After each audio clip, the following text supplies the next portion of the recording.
Mesdames et messieurs du jury, cher auditoire, j'avais 8 ans.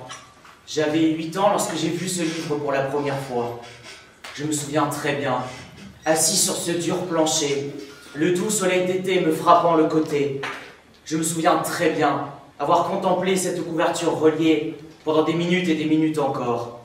Sur cette couverture se trouvait une femme inconnue, aux côtés de noms si chantants et célèbres de notre histoire.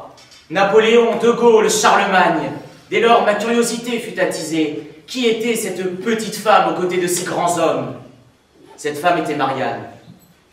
Si je ne la connaissais pas encore, je peux vous assurer que si j'étais déjà amoureux de l'histoire, je pense que c'est alors que je suis tombé profondément amoureux de la France. Alors à cet instant, je ferme les yeux pour essayer de me l'imaginer. Je ferme les yeux.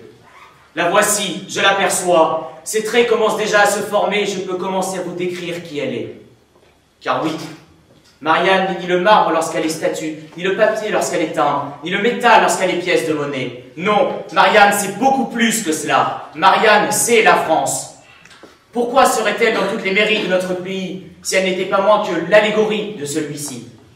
Car oui, Marianne est l'alma mater du peuple français. Elle est notre mère nourricière. Elle nous nourrit de valeurs, d'idéal et de grandeur. Marianne, c'est même encore plus que cela. C'est un verbe monumental, accrochant les mots aux étoiles, donnant à l'histoire rendez-vous. Depuis 1830, Delacroix a fait de Marianne la liberté qui guide le peuple. Et moi, je vous dis, 195 ans après, comme symbole de sa longévité, que Marianne, c'est aussi l'égalité et la fraternité. C'est pourquoi je vous demande une chose, cher jury. Pourquoi vouloir remplacer Marianne par Astérix dans nos mairies? Je vous le répète, pour vous montrer à tous l'absurdité de l'idée. Pourquoi vouloir remplacer Marianne par Astérix dans nos mairies? Car qu'est Astérix, si ce n'est un irréductible Gaulois, c'est-à-dire un homme d'un autre temps et d'un autre monde?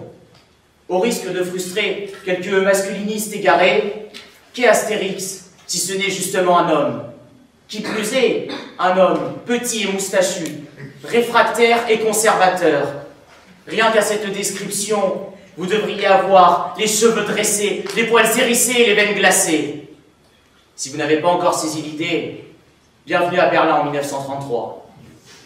Et je propose donc à ceux qui veulent mettre Astérix dans nos mairies de commencer par celle de Vichy. Nous savons tous, dans cet amphithéâtre, que le patriotisme c'est l'amour des siens et que le nationalisme c'est la haine des autres. Alors oui, dans ce cas, je l'assume. Astérix, c'est la haine des autres et leur exclusion. Marianne, c'est l'amour des Français pour eux-mêmes, mais aussi pour les autres. Marianne, c'est l'inclusion. Astérix, c'est la haine des autres, je le répète. Astérix, c'est la guerre et l'opposition. Or, je vous le demande, avons-nous véritablement besoin de souffler sur les braises de la guerre pour que notre monde brûle dans le feu ardent du bellicisme et de la destruction? Marianne, elle rassemble autour de sa personne, de ce qu'elle représente. Elle permet à chacun de donner vie à sa propre idée de la France. Car la France, on ne peut pas la voir, ni même l'apercevoir ou l'imaginer. La France, elle n'est qu'une idée, qu'un mirage dans le flou du brouillard de nos innombrables songes. Cependant, qui ne peut imaginer et faire vivre une personne dans son esprit? Qui, ici, n'a jamais imaginé l'homme ou la femme de ses rêves? Et justement, Marianne, c'est la femme de nos rêves, notre âme sœur. Grâce à Marianne, la France n'est plus une simple imagination, mais elle est bien vivante. Parce qu'une nation, c'est une âme, un fil, invisible mais perceptible, qui lie son peuple, qui relie chacun de ses membres à l'autre. Et ce n'est que par ce fil, par les valeurs et les idées qui lui sont liées, que nous pouvons véritablement nous aimer et exalter notre fraternité. Et ce n'est qu'en nous aimant nous-mêmes que nous pouvons aimer la France, car une nation, c'est un lien amoureux. Il faut tomber amoureux de la France pour faire vivre ce qu'elle représente. Et ainsi, comme Chateaubriand le disait de son temps, chacune et chacun assis ici pourra se dire « Combien j'ai douce souvenance du joli lieu de ma naissance.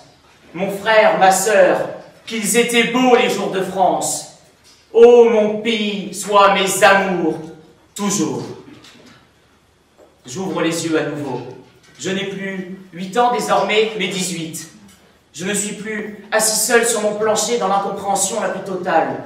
Je suis droit aujourd'hui devant vous, avec au cœur une certitude inébranlable. D'abord, la certitude qu'Astérix n'est au fond que le camé du coin avec sa potion magique et qui a pour meilleur ami Gérard Depardieu. La certitude qu'Astérix reste avant tout un parc d'attractions honorables et surtout quelques films assez médiocres pour ne pas être oscarisables. Ensuite, la certitude que Marianne n'est plus seulement cette petite femme aux côtés de si grands hommes, mais cette grande femme nécessaire aux minuscules hommes que nous sommes. Et enfin, dans notre époque si troublée, où la culture se désintègre, que seule la culture du cul et du viol reste intègre, où les mots perdent leur sens, que les sens se perdent jusqu'à perdre le bon sens, où la morale a été remplacée par les balles, où les hommes et les femmes sont perdus, ne se comprennent plus jusqu'à ne plus s'aimer. Mais qui peut aimer les autres sans s'aimer soi-même? Alors oui, dans cette époque, j'ai la certitude que Marianne est la seule à pouvoir nous faire vivre et faire prospérer la devise pour laquelle tant d'hommes, de femmes et d'enfants se sont fait tuer et ont versé leur sang. Liberté, égalité, fraternité. Maintenant, mon unique espérance est que cette certitude qui est la mienne soit désormais également la vôtre. Merci.